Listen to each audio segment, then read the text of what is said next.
வணக்கம் மாணவர்களே. வரலாறு பாடத்தினூடாக மீண்டும் உங்களை சந்தித்துக் கொள்வதில் மகிழ்ச்சி. கற்றல் செயற்பாடுகளில் நாம் இன்று ஐரோப்பிய வரலாறு பாடப்பரப்பில் மூன்றாவது அலகாகிய மத சீர்திருத்த இயக்கத்தினுடைய வளர்ச்சி மற்றும் அதன் எழுச்சி கட்டங்கள் உள்ளடங்களாக எதிர்மத சீர்திருத்த இயக்கத்தினுடைய பங்கு முதலானவை தொடர்பில் கற்க இருக்கின்றோம். இப்பாட அலகினை நாம் கற்பதற்கு முன்னதாக நாம் அடைய வேண்டியுள்ள தேர்ச்சிகளின் அடிப்படையில் சமயத்துறையில் ஏற்படும் மாற்றங்கள் சமுதாயத்தின் ஏனைய துறைகளில் ஏற்படுத்துகின்ற தாக்கத்தினை அடையாளம் கண்டு அந்த மாற்றத்திற்கு முகம் கொடுக்கும் மனப்பான்மையை வளர்த்து கொள்வர். மேலும் தேர்ச்சி மட்டம் எனும் வகையில் புரட்டஸ்தாந்து மதத்தினதும் எதிர்மத சீர்திருத்தத்தினதும் விளைவுகளை ஆராய்வர். அதேபோல இப்பாட அலகினை கற்றுக்கொள்வதன் ஊடாக மாணவர்களாகிய நீங்கள் அடைய எதிர்பார்க்கின்ற கற்றல் பேறுகளும் உள்ளன. கற்றல் பேறுகளின் அடிப்படையில் புரட்டஸ்தாந்து சீர்திருத்தத்தையும் எதிர்மத சீர்திருத்தத்தையும் தெளிவுபடுத்துவர்.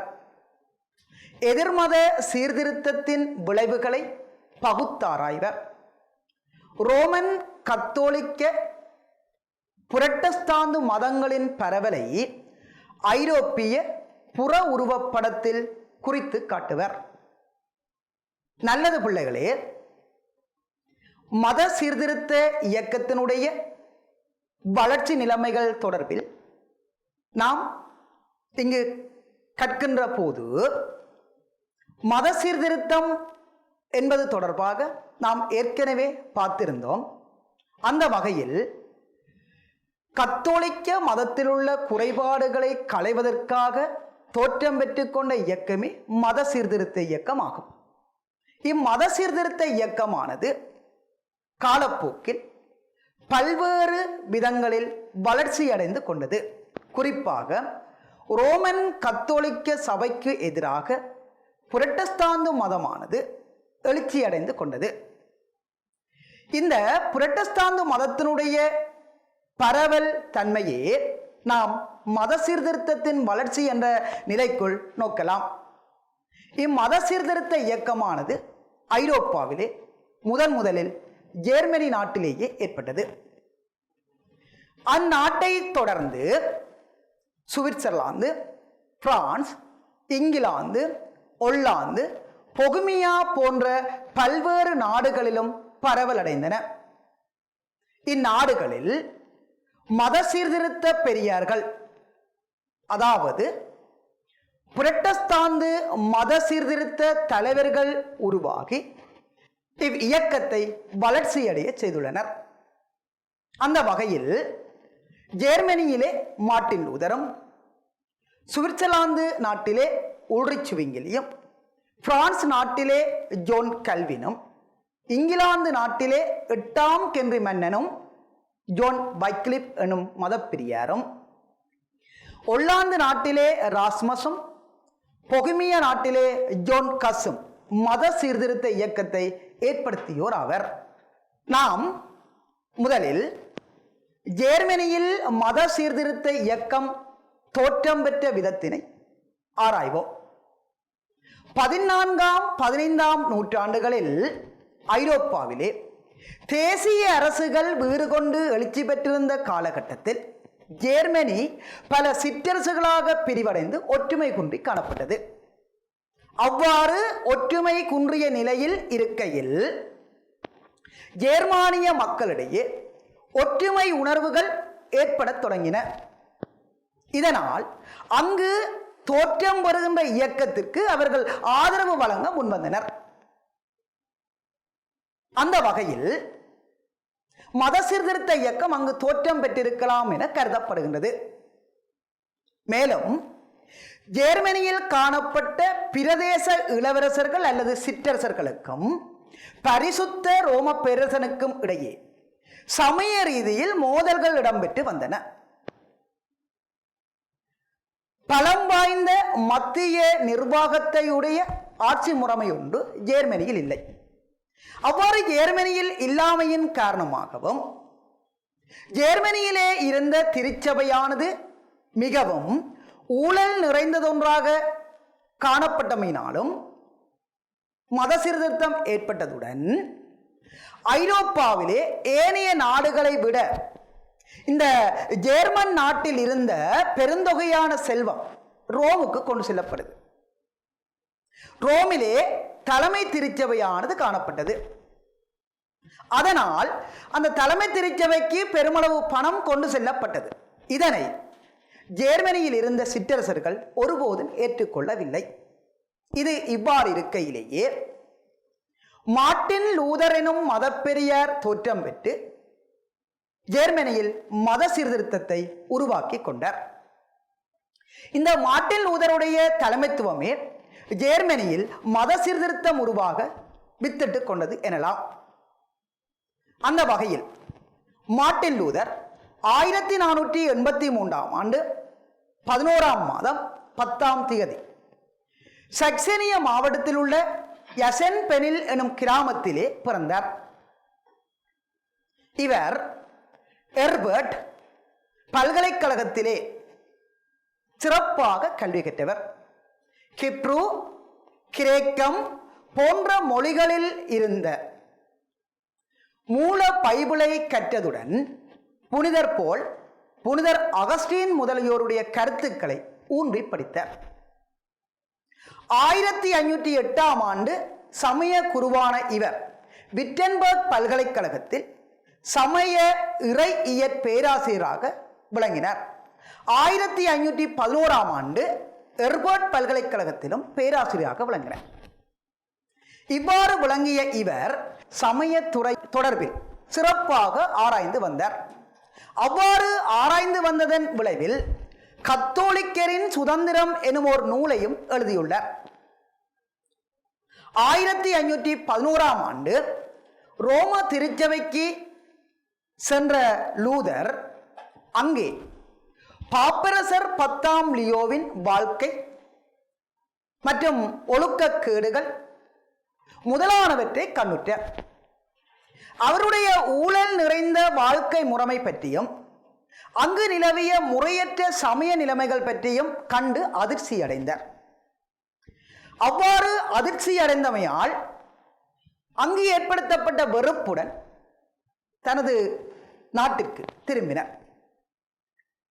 இவ்வாறு ஜெர்மனிக்கு மார்ட்டின் லூதர் வந்திருந்த வேளையில் 1517ஆம் ஆண்டு புனித பீட்டர் தேவாலயத்தினுடைய திருப்பணிக்காக பாப்பரசர் 10ஆம் லியோவின் பெயரில் பாவ மன்னிப்பு பத்திரம் விற்பனை செய்யப்பட்டது. ஜோன் டெட்செல் என்பவருடைய பாவ மன்னிப்பு பத்திர விற்பனையை கண்ட இவர் இப்பாவ மன்னிப்பு பத்திர விற்பனையானது ஏழைகளையும் ஏமாளிகளையும் சுரண்ட நடைபெறுகின்ற செயல் என கண்டித்தார். இந்த பத்திர விற்பனைக்கு எதிராக லூதர் 95 நியாயங்களை முன்வைத்து 1517ஆம் ஆண்டு அக்டோபர் மாதம் 31ஆம் தேதி விட்டன்பர்க் தேவாலயத்தினுடைய கதவிலே ஒட்டினர். மேலும் அதனை ஜெர்மானிய மொழியிலே மொழிபெயர்த்து இதற்கு எதிராக வாதம் புரிபவர்கள் தன்னுடன் வரலாம் என அறைகூவலும் விடுத்திருந்தார். இதனூடாக பாவ மன்னிப்பு பத்திர விற்பனையை நேரடியாக லூதர் எதிர்த்தார். இவர் குறிப்பிடுகையில், கடவுள் மட்டுமே பாவங்களை மன்னிப்பார். மக்கள் செய்த பாவங்களை மன்னிப்பதற்கு பாப்பாண்டவருக்கு அதிகாரம் இல்லை. பாப்பாண்டவரது மன்னிப்பானது கிறிஸ்தவத்துக்கு ஊறு விளைவிக்கும் என குறிப்பிட்டார்.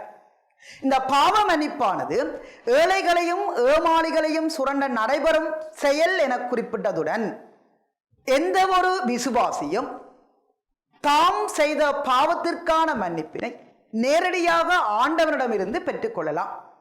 இடையிலே சமய குருமார்கள் தூதுவர்களாக நிற்க தேவையில்லை என குறிப்பிட்டிருந்தார்.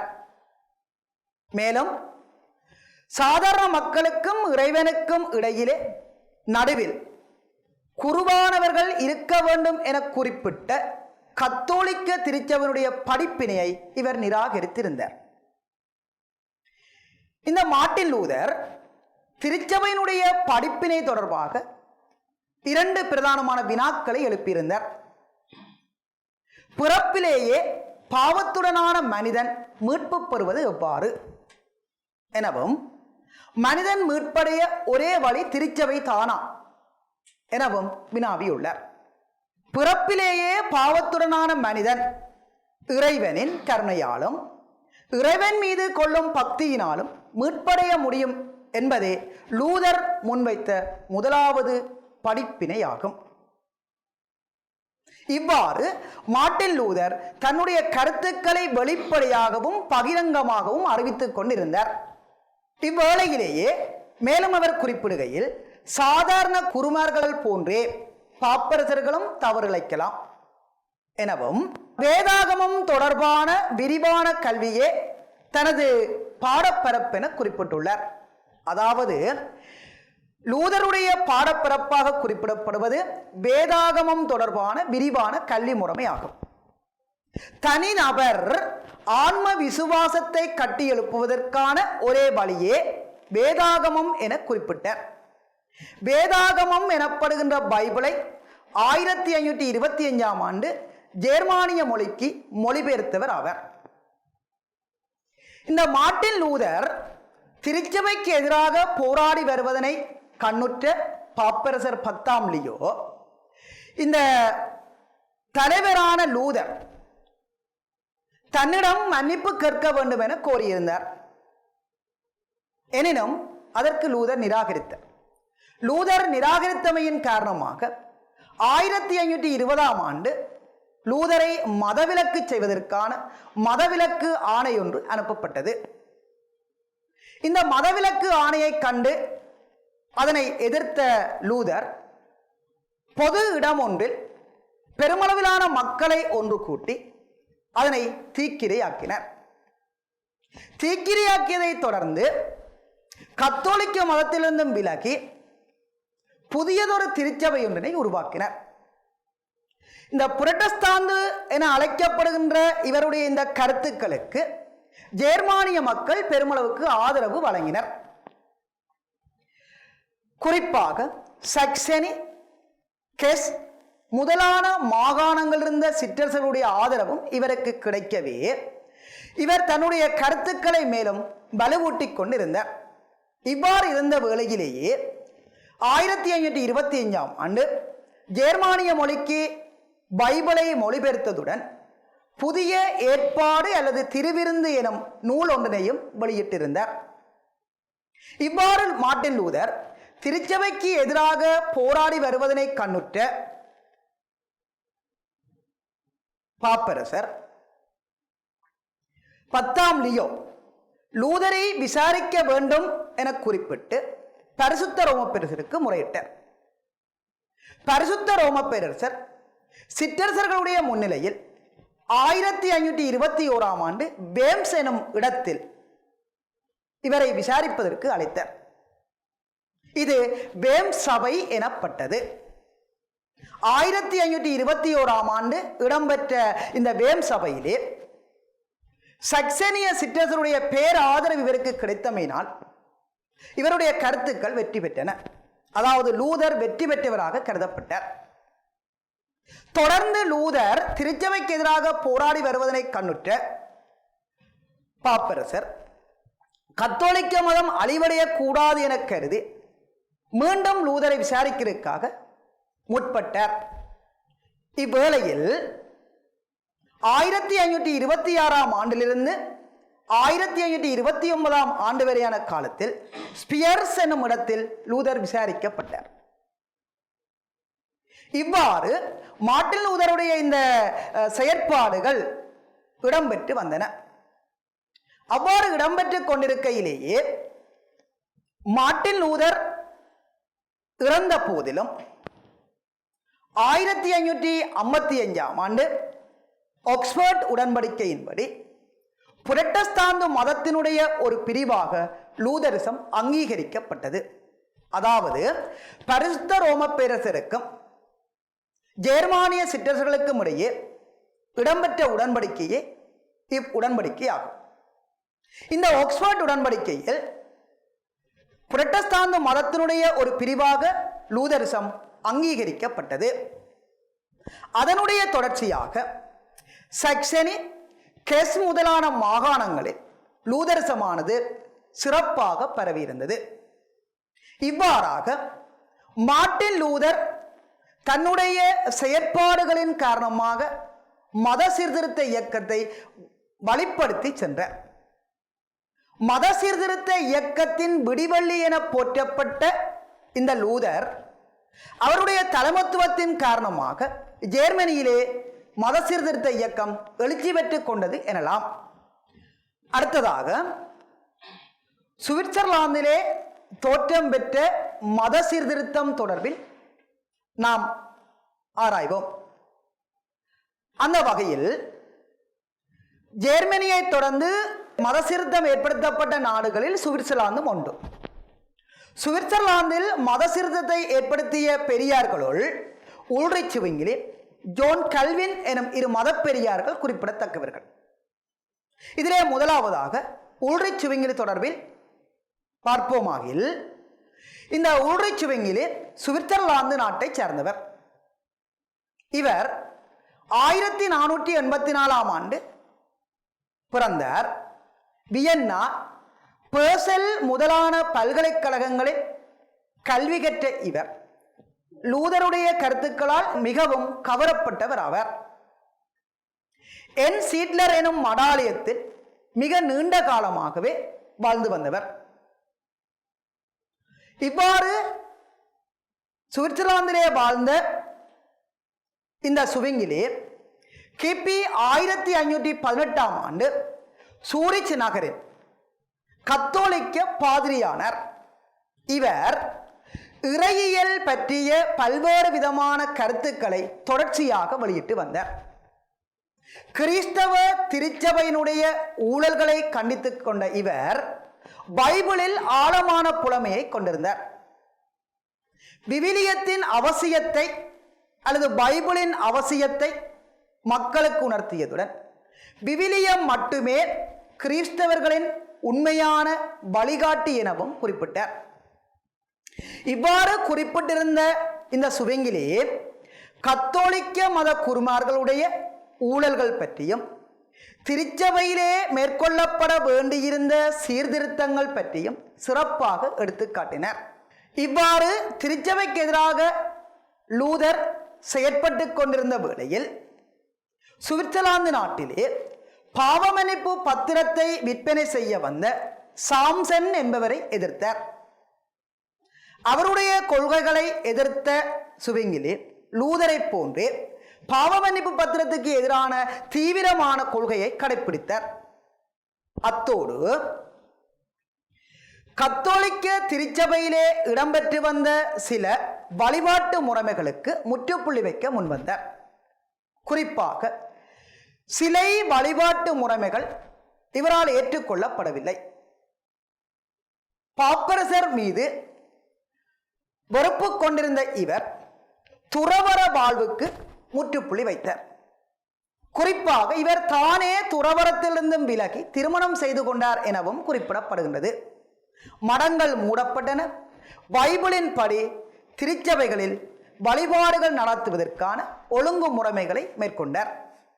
இவ்வாறு இருந்த வேளையிலேயே இவருடைய இந்த நடவடிக்கைகள் கத்தோலிக்க மதத்துக்கு எதிராக காணப்பட்டமையினால் சுவிங்கிலியின் மீது ஆத்திரமுற்ற பாப்பரசர் 1525 ஆண்டு காலப்பகுதியில் சுவிட்சர்லாந்து நாட்டுக்கு மதவிலக்கு ஆணை ஒன்று அனுப்பப்பட்டது. எனினும் இதனை அறிந்து கொண்ட சுவிங்கிலி தானாகவே கத்தோலிக்க திருச்சபையிலிருந்தும் விலகினார். இதன் ஊடாக 1525 ஆண்டே புதிய திருச்சபை ஒன்று சுவிட்சர்லாந்து நாட்டில் நிறுவப்பட்டது. அந்த திருச்சபையானது சுவிங்கிலிச திருச்சபை என அழைக்கப்பட்டது. கிபி 1531 ஆண்டு கத்தோலிக்கருக்கும் புரட்டஸ்தாந்துக்களுக்கும் இடையே கோப்பல் எனும் இடத்தில் இடம்பெற்ற யுத்தத்திலே இந்த சுவிங்கிலி கொலை செய்யப்பட்டார். சுவிங்கிலி கொலை செய்யப்பட்ட போதிலும் இவருடைய இந்த மத கொள்கையானது தீவிரமாக சிறப்பாக வளர்ச்சியடைந்து கொண்டது. சுவிங்கிலியை போன்றே சுவிட்சர்லாந்து நாட்டில் மத சீர்திருத்தத்தை ஏற்படுத்திய இன்னொரு மத பெரியார் ஜான் கல்வின் ஆவர். 1509 ஆண்டிலிருந்து 1564 ஆண்டு வரையான காலப்பகுதியில் இவர் வாழ்ந்தவர். இவர் பிரான்ஸ் நாட்டிலே பிக்கார்டி மாநிலத்தில் நோயன்ஸ் எனும் கிராமத்திலே கிபி 1509 ஆண்டு பிறந்தார். பிரான்சிலே பிறந்த இவர் 1528 ஆண்டு ஒர்லியன்ஸ் எனும் பல்கலைக்கழகத்தில் சட்ட கல்வியை மேற்கொண்டிருந்த வேளையில் லூதருடைய புரட்சி கருத்துக்களால் கவரப்பட்டார். லூதருடைய கொள்கைகளின் மீது ஆழமான பற்று கொண்டிருந்தவர். இதனால் லூதருடைய செயற்பாடுகளுக்கு உந்துதல் அளித்துக் கொண்டிருந்த வேளையில் 1533 ஆண்டு புரட்டஸ்தாந்து மதத்திலே இணைந்து கொண்டார். ஆனால் பிரான்ஸ் நாட்டிலே புரட்டஸ்தாந்து மதத்திற்கு தடை விதிக்கப்பட்டிருந்தது. எனவே அங்கு இருந்து தன்னுடைய மத கருத்துக்களை பரப்ப முடியாது என்பதை உணர்ந்து கொண்ட ஜான் கல்வின் அங்கிருந்தும் வெளியேறினர். குறிப்பாக 1536 ஆண்டு கிறிஸ்தவ சமய தொகுப்புகள் எனும் நூலினை லத்தீன் மொழியில் எழுதிய இவர் சுவிட்சர்லாந்து நாட்டிற்கு சென்றார். 1541 ஆண்டு காலப்பகுதியில் ஜெனீவாவுக்கு சென்று அங்கிருந்த மக்களை ஒன்று சேர்த்து சமய தலைமை பதவியை பெற்றுக்கொண்டார். அவ்வாறு பெற்றுக்கொண்ட இவர் மக்களுடைய ஆதரவுடன் தனது கருத்துக்களை வெளிப்படுத்தினர். மக்கள் விவிலிய நூலினை ஏற்க வேண்டும், விவிலியத்தின்படியே திருச்சபைகளில் வழிபாடு நடத்தப்படல் வேண்டும் என குறிப்பிட்டதுடன் பாப்பாண்டவருடைய ஆணைக்கு மக்கள் கட்டுப்பட தேவை இல்லை எனவும் உபவாசம் இருத்தல் தவறானது எனவும் குறிப்பிட்டார். இவ்வாறு பல்வேறு விதமான கருத்துக்களை தொடர்ச்சியாகவே வெளிப்படுத்தி கொண்டிருந்தார். இதனால் இவருடைய கருத்துக்கள் அனைத்தும் புரட்சிகரமான கருத்துக்களாக விளங்கின. இவ்வாறு புரட்சிகரமான கருத்துக்களாக விளங்கி மாறுபாடுகளை கொண்டதாக காணப்பட்டமையினால் அது புரட்டஸ்தாந்து மதத்தினுடைய ஒரு பிரிவாக ஏற்றுக்கொள்ளப்பட்டது. அதாவது கத்தோலிக்க மதத்துக்கு எதிரான கருத்துக்களாக இவை விளங்கின. அவ்வாறு விளங்கியமையினால் இவருடைய கருத்துக்கள் அனைத்தும் கல்வினிசியம் என அழைக்கப்பட்டது. இந்த கல்வினிசிய கோட்பாடுகள் பிரான்ஸ் நாட்டில் மட்டுமன்றி அல்லது சுவிட்சர்லாந்து நாட்டில் மட்டுமன்றி பல்வேறு ஐரோப்பிய நாடுகளுக்கும் பரவலடைந்தது. அந்த வகையில் பிரான்ஸ் நாட்டிலே கியூனோட்ஸ்கள் எனவும், இங்கிலாந்து நாட்டிலே பியூரிட்டன்ஸ் எனவும், ஸ்கொட்லாந்து நாட்டிலே பிரஸ்பிட்டீரியன்ஸ் எனவும் இந்த கல்லினுடைய மதத்தவர்கள் அழைக்கப்பட்டனர். இவ்வாறாக சுவிட்சர்லாந்து நாட்டிலே மத சீர்திருத்தத்தினை ஏற்படுத்திய பெரியார்கள் தொடர்பில் பார்த்துள்ளோம். இதன் தொடர்ச்சியாக இங்கிலாந்து நாட்டிலும் மத சீர்திருத்த இயக்கமானது பரவலடைந்துள்ளது. இந்த இங்கிலாந்து நாட்டிலே மத சீர்திருத்த இயக்கமானது பெருமளவில் அரசியலுடன் இணைந்த வகையில் வளர்ச்சியடைந்ததாக குறிப்பிடப்படுகின்றது. குறிப்பாக தியூடர் வம்ச காலத்திலே இந்த மத சீர்திருத்த இயக்கமானது சிறப்பாக ஏற்படுத்தப்படுது. இந்த வம்சத்தை சார்ந்த இங்கிலாந்தின் சிறந்த மன்னர்களுடன் ஒருவனாக கருதப்படுகின்ற 8ஆம் ஹென்றி மன்னர் ஆரம்பத்திலே லூதருடைய கருத்துக்களுக்கு எதிராக நூல் ஒன்றினை வெளியிட்டார். இதனால் கத்தோலிக்க மதத்தின் நம்பிக்கையின் காவலன் என பாப்பரசரால் புகழப்பட்டவன். இவ்வாறு கத்தோலிக்க மதத்தினுடைய வளர்ச்சிக்காக சிறப்பாக இவன் பாடுபட்டு கொண்டிருந்த வேளையில் தன்னுடைய குடும்ப வாழ்வில் ஏற்படுத்தப்பட்ட சில சிக்கலான நிலைமைகளின் காரணமாக, அதாவது கதரீனை விவாகரத்து செய்ய முற்பட்ட போது அதற்கு பாப்பரசர் அனுமதி அளிக்க மறுத்தார். அவ்வாறு அனுமதி அளிக்க மறுத்தமையின் காரணமாக பாப்பரசருடைய ஆதிக்கத்தை தள்ள வேண்டிய ஒரு நிலைமை ஏற்பட்டது. அவ்வாறு பாப்பரசருடைய ஆதிக்கத்திலிருந்தும் விலகி கத்தோலிக்க திருச்சபையை கூட்டி மேன்மை கட்டளை சட்டத்தின் ஊடாக கத்தோலிக்க மதத்தின் தலைவனாக தன்னை அறிவித்துக் கொண்டார். இதன் ஊடாக கத்தோலிக்க மதத்தினுடைய வளர்ச்சிக்காக 8ஆம் ஹென்றி மன்னன் பாடுபட்டான் என குறிப்பிடப்படுகிறது. எனவே தியூடர் வம்ச காலத்தில் 8ஆம் ஹென்றி மன்னனுடைய ஆட்சி காலத்தில் கத்தோலிக்க மதமானது அவனுடைய தலைமையின் ஊடாக சிறப்பாக வளர்ச்சி அடைந்தது. இவ்வாறு இருக்கையில் 8ஆம் ஹென்றி மன்னனுக்கு பின்னர் ஆட்சிக்கு வந்த முக்கியமான மன்னர்களுள் 6ஆம் எட்வர்ட் மன்னனும் ஒருவர். இந்த 6ஆம் எட்வர்ட் மன்னன் காலத்தில் கத்தோலிக்க மதத்துக்கு மாறாக புரட்டஸ்தாந்து மத கருத்துக்கள் அங்கு எழுச்சி கண்டன. இம்மன்னன் கல்வின் மதத்தை போதிக்கவல்ல மத பெரியார்களை பிற நாடுகளிலிருந்தும் அழைப்பித்து இங்கிலாந்திலே போதனைகளை மேற்கொண்டு இந்த கல்லினிசிய மத கருத்துக்களை வளர்ச்சியடைய செய்தார். எனவே அந்த மன்னனுடைய காலகட்டத்தில் புரட்டஸ்தாந்து மதமானது வளர்ச்சி அடைந்து கொண்டது. அப்ப 8ஆம் ஹென்றி மன்னன் காலத்தில் கத்தோலிக்க மதமும் 6ஆம் எட்வர்ட் மன்னன் காலத்தில் புரட்டஸ்தாந்து மதமும் வளர்ச்சி அடைந்து கொண்டிருந்த வேளையில் 6ஆம் எட்வர்ட் மன்னனை தொடர்ந்து ஆட்சிக்கு வந்தவன் அந்த மன்னனுடைய சகோதரியாகிய அரசி மேரி. இந்த மேரி இளவரசி காலத்தில் கத்தோலிக்க மதமே சிறப்பாக வளர்ச்சி அடையுது. இந்த மேரி தன்னுடைய ஆட்சி காலத்திலே புரட்டஸ்தாந்து மதத்திற்கு கொடுமைகளை ஏற்படுத்தினார். அவ்வாறு அவள் ஏற்படுத்திய அந்த கொடுமைகளின் காரணமாக இரத்த வேட்கை மேரி என இவள் அழைக்கப்பட்டாள். புரட்டஸ்தாந்துக்களுக்கு கடும் துன்பங்களையும் கொடுமைகளையும் விளைவித்து தன்னுடைய ஆட்சி காலத்தில் கத்தோலிக்க மதமே மீண்டும் வளர்ச்சியடைய வேண்டும் என குறிப்பிட்டாள். இதன் ஊடாக இக்காலத்தில் தேவாலயங்கள் முழுவதும் கத்தோலிக்க மத முறைப்படியே பூசைகள் வழிபாடுகள் நடத்துவதற்குரிய முயற்சிகளிலும் அரசி ஈடுபட்டிருந்தார். இவ்வாறு இருந்த வேளையிலேயே மேரியை தொடர்ந்து ஆட்சிக்கு வந்த எலிசபெத் ராணி காலத்தில் புரட்டஸ்தாந்து மதம் வளர்ச்சியடைய தொடங்கியது. இருப்பினும் புரட்டஸ்தாந்து மதமானது வளர்ச்சியடைந்து கொண்ட போதிலும் இந்த எலிசபெத் அரசி கத்தோலிக்க மதத்திலும் புரட்டஸ்தாந்து மதத்திலும் இருந்த சிறந்த நல்ல கோட்பாடுகளை தொகுத்து எடுத்து புதியதொரு திருச்சபையாக அங்கிலிக்கன் திருச்சபை என்று சொல்லப்படும் ஒரு திருச்சபையை உருவாக்கி அங்கிலிக்கன் கோட்பாடுகளை வளர்ச்சியடைய செய்து கொண்டாள். இவ்வாறாக இங்கிலாந்திலே மத சீர்திருத்த இயக்கமானது ஒவ்வொருவருடைய காலகட்டத்திலும், அதாவது ஒவ்வொரு ஆட்சியாளருடைய காலகட்டங்களிலும் மாறி மாறி வளர்ச்சி அடைந்து சென்றது. இவ்வாறாக இங்கிலாந்திலும் மத சீர்திருத்த இயக்கமானது வளர்ச்சி அடைந்ததாக பார்க்கின்றோம். இதனைத் தொடர்ந்து மேலும் பல நாடுகளில் தொடர்ச்சியாக மத சீர்திருத்த இயக்கமானது வளர்ச்சி அடைந்து கொண்டு சென்றது.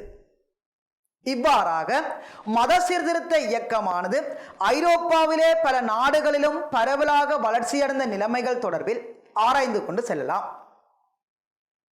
நல்லது பிள்ளைகளே, மத சீர்திருத்தத்துடைய வளர்ச்சி தொடர்பாக பார்த்திருந்த நாம் இரண்டாவது பிரதானமான பகுதியாக மத சீர்திருத்தத்தினால் ஏற்படுத்தப்பட்ட விளைவுகள் தொடர்பாக கற்க இருக்கின்றோம்.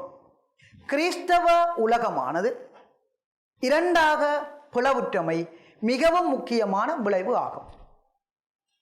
அதாவது மத சீர்திருத்த இயக்கத்தின் காரணமாக கத்தோலிக்கம் புரட்டஸ்தாந்து என இந்த கிறிஸ்தவ மதமானது இரண்டாக பிளவுற்றமையினால் கிறிஸ்தவர்கள் பரவலாக இரு பிரிவாக பிரிவடைந்து கொண்டனர்.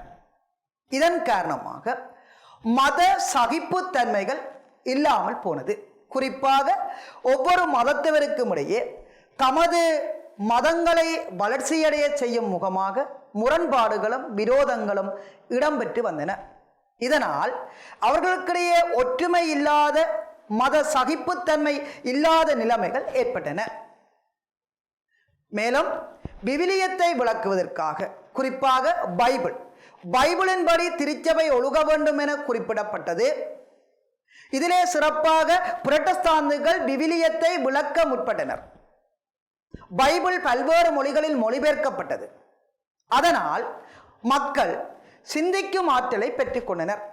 குறிப்பாக பைபிளின்படி ஒழுகாத திருச்சபையை கண்டுகொள்ளவும் அவற்றை விலக்கிக் கொள்ளவும் முற்பட்டனர் என குறிப்பிடப்படுகின்றது. மேலும் மத சீர்திருத்த இயக்கத்தின் காரணமாக பல புதிய திருச்சபைகள் தோற்றம் பெற்றன. இவ்வாறு தோற்றம் பெற்ற இந்த திருச்சபைகள் ஐரோப்பிய நாடுகளுடைய அரசியலிலும் மதத்துறையிலும் பெரும் மாற்றங்களை ஏற்படுத்தின. கத்தோலிக்க மதத்திலே காணப்பட்ட ஊழல்கள் களையப்பட்டன. பாப்பரசருடைய அதிகாரங்கள் குறைவடைந்தன. இதனால் பாப்பரசரது பலமும் குறைவடைந்தது. மேலும் பாப்பரசர் அரசியலில் தலையிடுவது கட்டுப்படுத்தப்பட்டது. குருமாருடைய ஊழலற்ற தன்மையானது இங்கு உறுதிப்படுத்தப்பட்டது. வழிபாடுகள் ஒழுங்கான முறையில் மேற்கொள்வதற்கு நடவடிக்கைகள் மேற்கொள்ளப்பட்டன. திருச்சபையில் ஒவ்வொருவரும் கண்காணிக்கப்படலாயினர். எனவே சமய தலைமைத்துவமானது அரச நிர்வாகத்துக்கு கீழ்ப்படிந்தது. அது மட்டுமன்றி பாப்பரசரது அதிகாரம் கட்டுப்படுத்தப்பட்டமையின் காரணமாக தேசிய அரசர்கள் அவருடைய அதிகாரமின்றி சுயேட்சையாக செயற்படக்கூடிய சுதந்திரமான முறையில் செயற்படக்கூடிய நிலைமைகள் உருவாகின. எனவே அரசர்கள் அல்லது சிற்றரசர்கள் தங்களுடைய கொள்கைகள் கோட்பாடுகளுக்கிணங்க நாட்டினை வளர்ச்சியடைய செய்ய முற்பட்டனர். மேலும் கிறிஸ்தவ மதத்திலே கத்தோலிக்க புரட்டஸ்தாந்து மதப்பிரிவுகள் தோற்றம் பெற்றமையினால் இம்மத பிரிவுகளிடையே சமய யுத்தங்களும் மோதல்களும் முரண்பாடுகளும் இடம்பெற்றன. உதாரணமாக 1618 ஆண்டு இடம்பெற்ற 30 ஆண்டு போரினை குறிப்பிடலாம். இந்த 30 ஆண்டு போரானது புரட்டஸ்தாந்துக்களுக்கும் கத்தோலிக்க மதத்திற்கும் இடையே இடம்பெற்ற ஒரு யுத்தமாகும். 1648 ஆண்டு வரையான காலப்பகுதியில் இடம்பெற்றமை நோக்கத்தக்கது. மேலும் இவ்வாறு யுத்தம் இடம்பெற்று வந்த சூழலில் மக்களிடையே சமய ஒற்றுமைகளை ஏற்படுத்துவதற்காக, சமய இணக்கப்பாட்டை கொண்டு வருவதற்காக சமய சமரசத்தன்மைகள் ஏற்படுத்தப்பட்டன. அந்த வகையில் 30 ஆண்டு போரினுடைய முடிவிலே வெஸ்பேலியா உடன்படிக்கை மேற்கொள்ளப்பட்டது.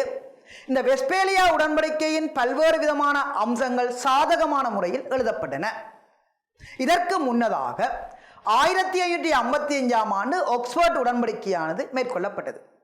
சமய ரீதியில் முரண்பாடுகளை தடுப்பதற்காக, ஏற்றுக்கொள்ளக்கூடிய மதங்களை உருவாக்குவதற்காக இந்த ஆக்ஸ்போர்ட் உடன்படிக்கையானது இடம்பெற்றது. இந்த ஆக்ஸ்போர்ட் உடன்படிக்கையின்படி ஒவ்வொரு சிற்றரசர்களும் தாம் விரும்பிய மதங்களை தமது பகுதிகளில் அங்கீகரிக்கலாம் என குறிப்பிடப்பட்டிருந்தது. இவ்வாறு சமய சமரச ரீதியான உடன்படிக்கைகள் பலவும் ஏற்படுத்தப்பட்டமை குறிப்பிடத்தக்கது. சரி பிள்ளைகளே, மத சீர்திருத்தத்தினுடைய விளைவுகள் தொடர்பாக இதுவரை நேரமும் பார்த்திருந்தோம். அடுத்ததாக நாம் இங்கு பார்க்க வேண்டிய பகுதியாக விளங்குவது எதிர்மத சீர்திருத்த இயக்கம். எதிர்மத சீர்திருத்தம் என்பது புரட்டஸ்தாந்து மதத்துக்கு எதிராக மீண்டும் கத்தோலிக்க மதத்தை எழுச்சியடை செய்வதற்காக தோற்றம் பெற்றுக் கொண்டது ஒரு இயக்கமே இதுவாகும். அந்த வகையில் எதிர்மத சீர்திருத்த இயக்கங்கள் ரீதியில் ஜேசு சபை, பெரன் கவுன்சில், இண்டெக்ஸ், இன்குசிஷன் முதலான இயக்கங்கள் உருவாக்கப்பட்டன. இவற்றுள் முதலாவதாக ஜேசு சபை குறிப்பிடத்தக்கதொன்று. இந்த இயேசு சபையானது 1534 ஆண்டு உருவாக்கப்பட்டது. பாரிஸிலே இக்னேசியஸ் லோயோலா எனும் ஒரு மத பெரியாரினால் இந்த சபையானது உருவாக்கப்பட்டது. இதனுடைய தலைமைத்துவமானது ரோமிலே அமைந்திருந்தது. இயேசு சபையினுடைய தலைவர் தளபதி எனவும் அதனுடைய உறுப்பினர்கள் ஜெஸ்யூட்கள் எனவும் அழைக்கப்பட்டனர். இக்னேசியஸ் லொயோலாவினால் எழுதப்பட்ட ஆத்ம அப்பியாசம் எனும் நூலானது இயேசு சபையினுடைய அடிப்படையிலான கை நூலாக விளங்கியது. இந்த இயேசு சபையினுடைய செயற்பாடுகளாக ஒன்று போதனை செய்தல், இரண்டாவது கத்தோலிக்க மதம் பற்றிய கல்வியை வழங்குதல், மூன்றாவது தேவையான சந்தர்ப்பங்களில் தனது அதிகாரங்களை பயன்படுத்துதல் என்பனவாகும்.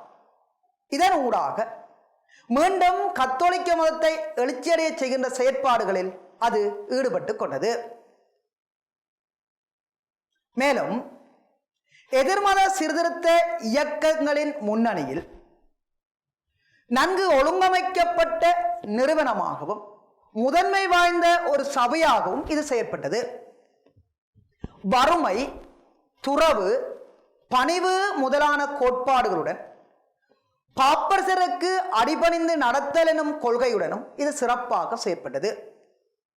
இந்த இயேசு சபையானது ஐரோப்பாவிலே ஜெர்மனி, பிரான்ஸ், போலந்து, இங்கிலாந்து முதலான நாடுகளில் சிறப்பாக பணியாற்றியது.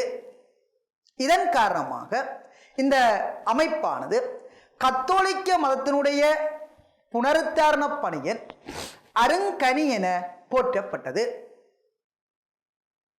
இவ்வாறாக இயேசு சபையானது முக்கியமான ஒரு அமைப்பாக விளங்குகின்ற அதே வேளையில் டிரென் கவுன்சிலும் முக்கியமான ஒரு சபையாகும்.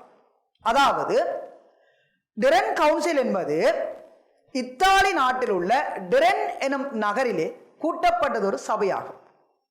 இந்த சபையானது முதலில் 1542ஆம் ஆண்டு கூட்டப்பட்டது. எனினும் அதில் முடிவுகள் எட்டப்படவில்லை. அவ்வாறு முடிவுகள் எட்டப்படாமையின் காரணமாக கிபி 1545ஆம் ஆண்டு பாப்பரசர் 3ஆம் போலினால் மீண்டும் கூட்டப்பட்டது. 1563ஆம் ஆண்டு இது சில தீர்மானங்களுடன் வெற்றிகரமாக நிறைவேற்றப்பட்டது. அதன்படி இங்கே பல தீர்மானங்கள் மேற்கொள்ளப்பட்டுள்ளன. அத்தீர்மானங்களாக பிசப்புகளும் பாதிரிமார்களும் சமய பணிகளிலே முழு கவனம் செலுத்துதல் வேண்டும் எனவும், ஊழலற்ற புனித வாழ்க்கையை குருமார்கள் மேற்கொள்ள வேண்டும் எனவும், சமய பணிகள் எவ்வாறு நடைபெற வேண்டும் என்பதை தெளிவுபடுத்த சமய பள்ளிகள் ஆரம்பிக்கப்பட வேண்டும் எனவும், பாவ மன்னிப்பு பத்திர சீட்டு விற்பனையை தடை செய்ய வேண்டும் எனவும், தோமஸ் அக்வினாஸ் போன்ற கத்தோலிக்க மத பெரியார்களுடைய கருத்துக்கள் மீண்டும் வலியுறுத்தப்பட வேண்டும் எனவும் இங்கு தீர்மானிக்கப்பட்டது. இவ்வாறு தீர்மானங்கள் மேற்கொள்ளப்பட்டு கத்தோலிக்க மதத்துக்கு எதிராக செயற்பட்டு வந்த சகல அமைப்புகளும் தடை செய்யப்பட்டு அல்லது கட்டுப்படுத்தப்பட்டு அவற்றின் ஊடாக மீண்டும் கத்தோலிக்க மதமானது எழுச்சியடைய செய்யப்பட்டது. அந்த வகையில் டிரென் கவுன்சிலும் குறிப்பிடத்தக்கது ஒன்றாகும். மூன்றாவதாக இண்டெக்ஸ் எனும் ஓர் அமைப்பு 1564ஆம் ஆண்டு இவ் அமைப்பானது உருவாக்கப்பட்டது. இதனை நாம் அமைப்பென கூறுவதை விட கத்தோலிக்க மதத்துக்கு எதிராக தடை செய்யப்பட்டவற்றினுடைய பட்டியல் என குறிப்பிடலாம். அதாவது இண்டெக்ஸ் எனும் பெயரில் கத்தோலிக்க மதத்துக்கு எதிராக செயற்பட்ட அல்லது எழுதப்பட்ட அல்லது அவருடைய கருத்துக்கள் முதலானவை தடை செய்யப்பட்டன. அந்த வகையில் 3 பட்டியல்கள் இங்கு வெளியிடப்பட்டன. ஒன்று சமய துரோகிகளின் பட்டியல், இரண்டாவது தடை செய்யப்பட்ட நூல்களின் பட்டியல், மூன்றாவது தடை செய்யப்பட்ட நூல்களில் உள்ள ஆட்சேபனைக்குரிய பகுதிகள். எனவே இவ்வாறு 3 பட்டியல்கள் வெளியிடப்பட்டு இவை தடை செய்யப்பட்டு முற்றுமுழுதாகவே தடை செய்யப்பட்டு கத்தோலிக்க மதத்தினுடைய வளர்ச்சி மீண்டும் இங்கு உறுதிப்படுத்தப்பட்டது. இதே போன்று இன்னொரு அமைப்பே இன்குசிஷன். இன்குசிஷன் என்பது கத்தோலிக்க சமய துரோகிகளை தண்டிப்பதற்காக, அதாவது புரட்டஸ்தாந்து மதத்தவர் போன்றோரை தண்டிப்பதற்காக உருவாக்கப்பட்ட சமய ஒறுப்பு நீதிமன்றம், சமய தண்டனை வழங்கும் நீதிமன்றம். ஒறுப்பு என்பது தண்டனை, சமய ஒறுப்பு நீதிமன்றம் ஆகும். இந்த அமைப்பின் ஊடாக திருச்சபையினுடைய அதிகாரமானது உறுதிப்படுத்தப்பட்டது. இதன் மூலமாக சகலவிதமான அதிகாரங்களும் பாப்பரசரிடம் வழங்கப்பட்டன. கத்தோலிக்க மத துரோகிகளுக்கு கடுமையான தண்டனைகள் வழங்கப்பட்டன. இவ்வாறு வழங்கப்பட்டதன் ஊடாகவும் கத்தோலிக்க மதத்துக்கு எதிரானவை தடை செய்யப்பட்டதன் ஊடாகவும் கத்தோலிக்க மத கோட்பாடுகள் சிறப்பான முறையில் தெளிவாக விளக்கி அவை வெளியிடப்பட்டதன் ஊடாக கத்தோலிக்க மதத்துடைய வளர்ச்சியானது மீண்டும் உறுதிப்படுத்தப்பட்டது. இவ்வாறாக மத சீர்திருத்த இயக்கத்தினுடைய வளர்ச்சி தொடர்பிலும் அதன் விளைவுகள் தொடர்பிலும் எதிர்மத சீர்திருத்த இயக்கத்தினுடைய செயற்பாடுகள் தொடர்பிலும் கற்றிருக்கின்றோம். இவ்வாறு இப்பகுதிகள் தொடர்பாக தெளிவான ரீதியில் விளக்கம் பெற்றிருப்பீர்களாக கருதி கொண்டு அடுத்ததாக ஐரோப்பிய புற உருவ படம் ஒன்றில் சில இடங்கள் நாம் இங்கு குறிப்பதனை அவதானிக்கலாம். அந்த வகையிலே இங்கு உங்களுக்கு 10 இடங்கள் தரப்பட்டுள்ளன. இந்த 10 இடங்களும் சில நாடுகள், நகரங்கள், தீவு, நீரிணை, கடல், நதி உள்ளடங்களான சில இடங்கள் குறிப்பிடப்பட்டுள்ளன. அந்த வகையில் முதலாவதாக லிஸ்பன் எனும் இடத்தினை குறிக்கும் இடத்தினை பற்றி ஆராய்வோமாகில், லிஸ்பன் என்பது போர்த்துக்கல் நாட்டினுடைய தலைநகரம். போர்த்துக்கல் நாட்டுக்குள்ளே ஒரு இடமே லிஸ்பன். எனவே இங்கே லிஸ்பனை நாங்கள் டொட் பண்ணி புள்ளி போடப்பட்டு குறிக்கப்படுதல் வேண்டும். அதன் அடிப்படையில் லிஸ்பன் போர்த்துக்கல் நாட்டிலே அந்த குறிப்பிடப்பட்டுள்ள அந்த நதிக்கு கீழாக புள்ளி போடப்பட்டு குறிக்கப்பட்டுள்ளதனை நீங்கள் அவதானிப்பீர்கள். இரண்டாவதாக லண்டன். இந்த லண்டன் என்பது இங்கிலாந்தினுடைய தலைநகரம். இது இங்கிலாந்து நாட்டிலே உள்ள தேம்ஸ் நதியை மையமாக கொண்டு அதன் அருகே அமைய பெற்றுள்ளது. இந்த லண்டன் நகரத்தை நாம் குறிக்கும் போது புள்ளி போடப்பட்டு குறித்தல் வேண்டும். மூன்றாவதாக சிசிலி. இந்த சிசிலி என்பது ஒரு தீவு. இந்த சிசிலி தீவானது இத்தாலிக்கு சொந்தமான தீவாக இருக்கின்ற அதே நேரத்தில் மத்தியதரை கடலிலே அமைய பெற்றுள்ளது. எனவே இந்த தீவினை நாம் நிலற்றிவிட்டு சிறிது நிலற்றிவிட்டு குறித்தல் பொருத்தமானதாகும். அவ்வாறு இதில் குறிக்கப்பட்டுள்ளதனை நீங்கள் அவதானிப்பீர்கள். நான்காவதாக டான்ஜூப் நதி. டான்ஜூப் நதி என்பது அது நதி. இந்த நதியை நாம் எவ்வாறு குறிப்பதுன்னு சொன்னால், அந்த நதிக்கு மிக அருகாக அல்லது நதிக்கு மேலேயே நாங்கள் எழுதிவிடலாம். அதன் அடிப்படையில் கருங்கடலுக்கு அருகே உள்ள இந்த டான்ஜூப் நதி அந்த நதிக்கு மேலாக குறிக்கப்பட்டிருப்பதை நீங்கள் கண்டுகொள்வீர்கள். ஐந்தாவதாக இத்தாலி. இத்தாலி என்பது ஒரு நாடு. இந்த இத்தாலியை நாம் குறிக்கும் போது அந்த இத்தாலி நாட்டுக்குள்ளே முழுமையாக நிலற்றிவிட்டு இத்தாலி என அருகே எழுதிவிடலாம். இல்லையெனில் அந்த இத்தாலி நாட்டுக்குள்ளே நாம் நிலைக்குத்தாகவோ அல்லது அதுக்குள்ளே அடங்கக்கூடிய வகையிலோ இத்தாலி என எழுதிவிடலாம். இங்கே அம்முக்குறி போடப்பட்டு அருகே குறிக்கப்பட்டுள்ளது. ஆறாவதாக ஜிப்ரோட்டல் நீரிணை. ஜிப்ரோட்டல் நீரிணை என்பது ஐரோப்பா கண்டத்திற்கும் ஆப்பிரிக்கா கண்டத்திற்கும் இடையிலே உள்ளதை நீங்கள் அவதானிக்கிறீர்கள். ஐரோப்பா கண்டம், ஆப்பிரிக்கா கண்டம் ரெண்டுக்கும் இடையிலே குறுக்காக கோலிட்டு காட்டப்பட்டுள்ளது. இதே போல நாம் குறிக்கலாம். அதே மாதிரி இந்த ஜிப்ரால்டர் நீரிணையை நாங்கள் இன்னொரு புறமாக சொல்லுவோமாயின் மத்திய தரைக்கடலுக்கும் இங்காலே அருகே இருக்கிற அத்திலாந்திக் சமுத்திரத்திற்கும் இடையிலே ரெண்டுக்கும் இடையில உள்ள தொடுப்பாக இந்த ஜிப்ரால்டர் நீரிணையை நாம் குறிப்பிடலாம். எவ்வாறென்னும் இவ்வாறு கோடொண்டு போடப்பட்டு இதிலே குறிக்கப்பட்டுள்ள மாதிரி கோடொண்டு போடப்பட்டு நாங்கள் காட்டிக்கொள்ளலாம். ஏழாவதாக பிரான்ஸ். பிரான்ஸ் என்பது ஒரு நாடு. இந்த பிரான்ஸ் நாட்டை நாம் குறிக்கும் போது இதிலே குறிக்கப்பட்டுள்ளது போன்று நேரடியாக பிரான்ஸ் என எழுதிவிடலாம். இல்லையெனில் அந்த பகுதி எவ்வளத்தையும் நாம் நிலற்றிவிட்டோம் அருகே பிரான்ஸ் எனவும் போடலாம். அப்ப பிரான்ஸ் என்பது இங்கே குறிக்கப்பட்டுள்ள விதத்தினை நீங்கள் கண்டுள்ளீர்கள். எட்டாவது இடமாக கருங்கடல். இந்த கருங்கடல் என்பது அதுவும் நிலற்றப்பட்டிருத்தல் வேண்டும். கடல் நிலற்றப்பட்டிருத்தல் வேண்டும்.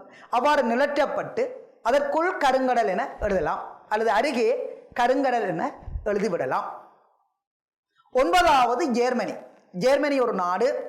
இந்த ஜெர்மனியை பார்த்தோம்னு சொன்னால் ஜெர்மனியும் ஏனைய நாடுகள் இத்தாலி அல்லது பிரான்ஸ், ஜெர்மனி இவை அனைத்துமே நாடுகள் அனைத்துமே நிலற்றப்பட்டு குறிப்பது மிக பொருத்தமானது. அந்த வகையிலே ஜெர்மனி இதுக்கு எழுதப்பட்டுள்ளதை அவதானிக்கின்றீர்கள். 10வது இடமாக பொகுமியா குறிக்கப்பட்டுள்ளது. பொகுமியாவும் ஒரு நாடு. ஜெர்மனிக்கு அருகே உள்ள ஒரு பரந்ததொரு நாடு. அப்ப அந்த நாட்டுக்கு அந்த பகுதிக்குள்ளே நீங்கள் பொகுமியா என எழுதிவிடலாம் அல்லது அதை நிலட்டி விட்டு அருகே பொகுமியா எனவும் எழுதிவிடலாம். இவ்வாறு இந்த படத்திலே குறிக்கப்பட்டுள்ள 10 இடங்களையும் நீங்கள் அவதானித்துக் கொண்டு இருக்கின்றீர்கள். சரி பிள்ளைகளே, இவ்வாறு நாங்கள் படம் தொடர்பான பயிற்சிகளும் திருப்பி மேற்கொள்ளுதல் அவசியமானது ஒன்று. அடுத்ததாக நாம் பகுதி ஒன்று தொடர்பான சில வினாக்களை அவதானிப்போம். அந்த வகையிலே இங்கே தரப்பட்டுள்ள வினா அமைப்பானது கீழே தரப்பட்டுள்ள 5 சோடிகள் அல்லது பெயர்களுள் ஒன்று ஏனையவற்றுடன் பொருந்தாதுள்ளது. பொருந்தாத அந்த விடையினுடைய இலக்கத்தை தெரிவு செய்து அடைப்புக்குள் எழுத வேண்டும். இங்கே கவனியுங்கள். முதலாவது John Wycliffe, John Huss, John Calvin, Martin Luther, Ignatius Loyola என 5 நபர்களுடைய பெயர்கள் தரப்பட்டுள்ளன. இந்த 5 நபர்களுள்ளும் 4 நபர்களுடைய பெயர்கள் ஏதோ ஒன்றின் விதத்தில் மிக நெருக்கமான தொடர்புகள் ஏற்படுத்தப்பட்டுள்ளது.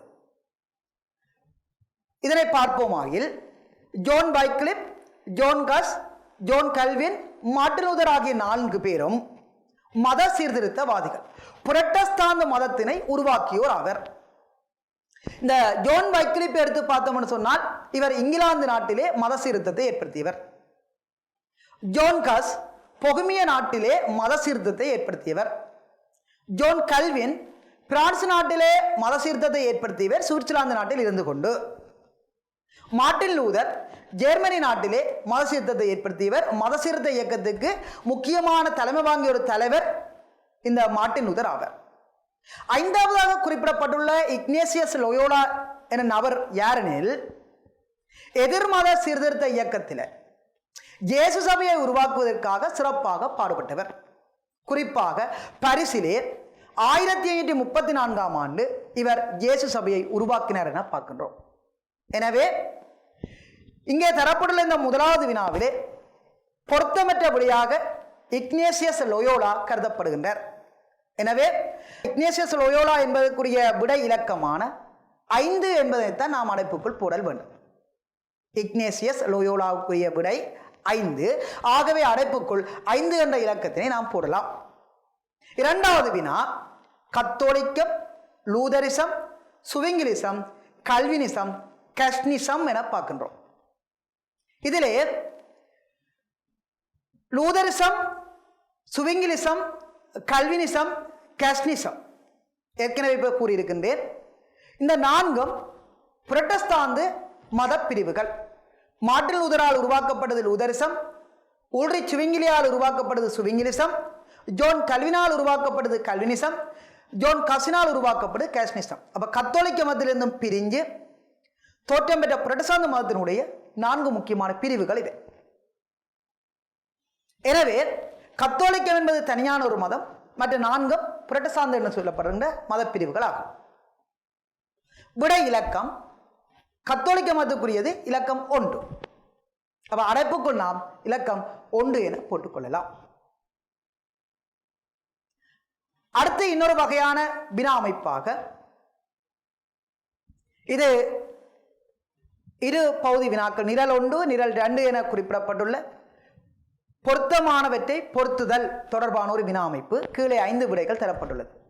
இங்கே நாம் பார்ப்போமாயின் நிரல் எக்ஸின் கீழே கல்வின்வாதிகள், கியூகனட்ஸ், பியூரிட்டன்ஸ், பிரஸ்பிட்டீரியன்ஸ், சீர்திருத்தப்பட்ட திருச்சபையின் அங்கத்தவர்கள் என குறிப்பிடப்பட்டுள்ளதுடன் பை நிரல்லே A England, B Holland, C Scotland, D Switzerland, E France என குறிப்பிடப்பட்டுள்ளது.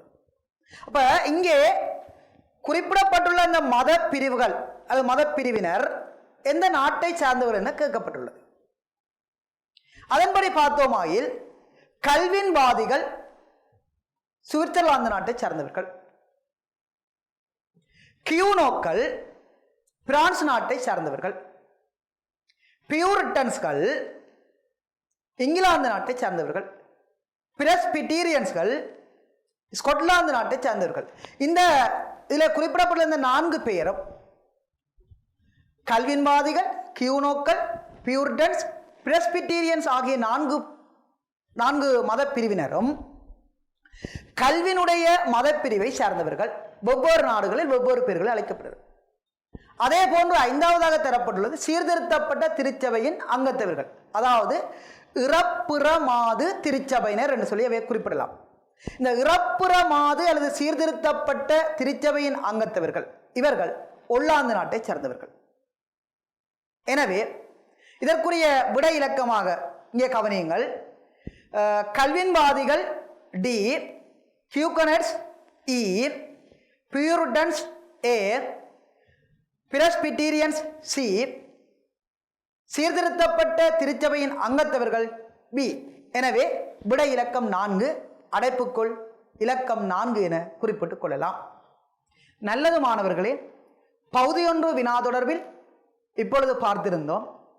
இதற்கு முன்னதாக ஐரோப்பிய தேசப்படம் குறித்தல் பயிற்சி தொடர்பாகவும் ஒரு வினாவினை பார்த்திருந்தோம். ஐரோப்பிய வரலாறு பாடப்பரப்பிலே மத சீர்திருத்தத்தினுடைய வளர்ச்சி தொடர்பாக, அதனுடைய வளர்ச்சி நிலைமைகள், மத சீர்திருத்தத்துடைய விளைவுகள், எதிர்மத சீர்திருத்த இயக்கம் ஆகியன தொடர்பில் ஆராய்ந்திருந்தோம். மீண்டும் இன்னொரு வகுப்பில் சந்திக்கும் வரை விடைபெற்றுக் கொள்கின்றேன்.